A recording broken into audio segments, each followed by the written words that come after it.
on a high level, we have three different types of game modes, right? We have Onslaught, which is like an arena battle game type game mode. Yeah. And we have then we have quest mode, or quest giver rather, and that's where you basically get given a different kind of quest based on a lot of the stories that we've written as well. So they have very thorough, well-written kind of narratives behind them. And then finally we just have creator mode, where you can literally just create what you want, create your own arena, create your own buildings, and decorate how you want it. And then you can store it as your own asset. And that's awesome. Yeah, so those are the three main categories, and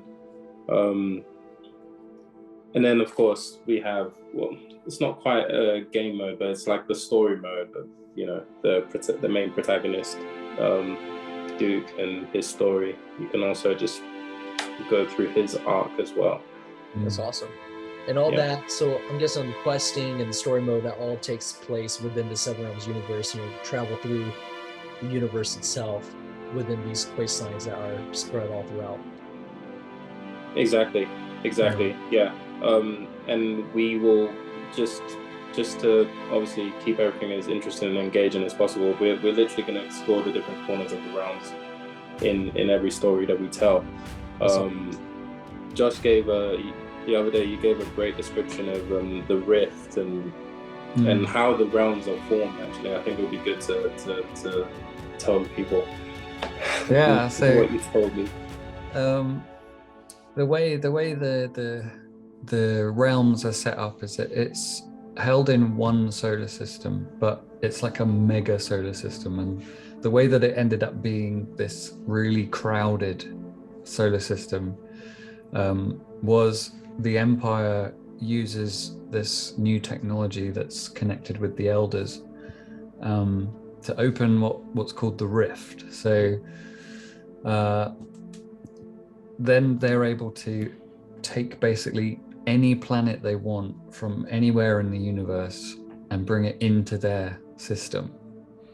And it's adding to what planets the elders, the 7 elders or 6 elders that are left, rule over.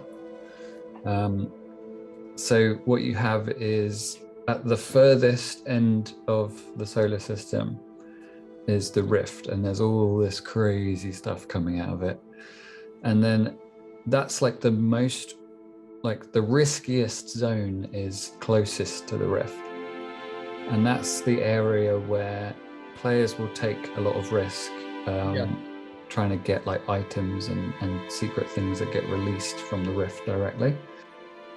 So then you have the big massive planets that are making up the system, and the energy and the flow of the Rift is coming out and getting caught up in all the planets. And so that area is called the Flux, and that's where you're going to find like all of these kind of fast travel streams, where one of the roles that we really want to kind of organically encourage is players who basically give lifts to other players. Yeah. People who are like really good at flying in space have to master like anywhere from like easy tracks to really difficult routes across the Flux. And even maybe towards the Rift, where they potentially get caught by pirates and all kinds of things like that.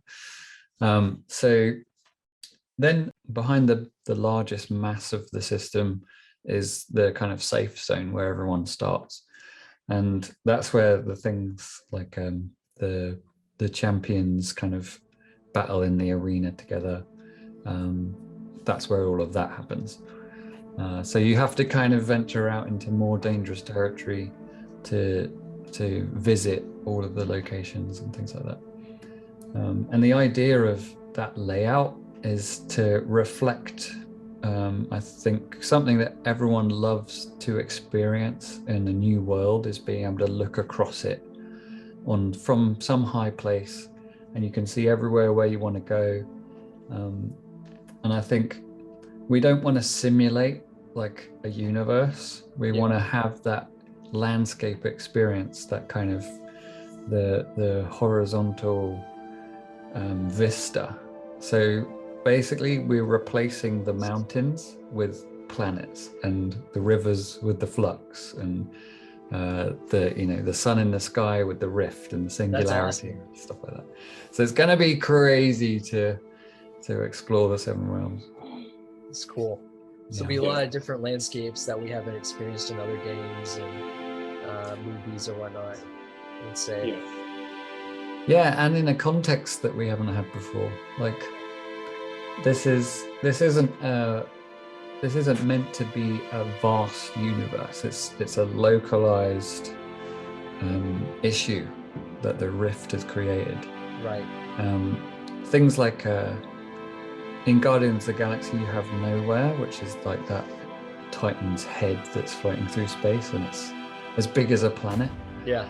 So we'll have this array of planets, but then we'll also have these anomalous places in between them. So you might be looking out and seeing the whole system rotating, but you'll see limbs of ancient beings floating around that have come through the rift as well. That's awesome.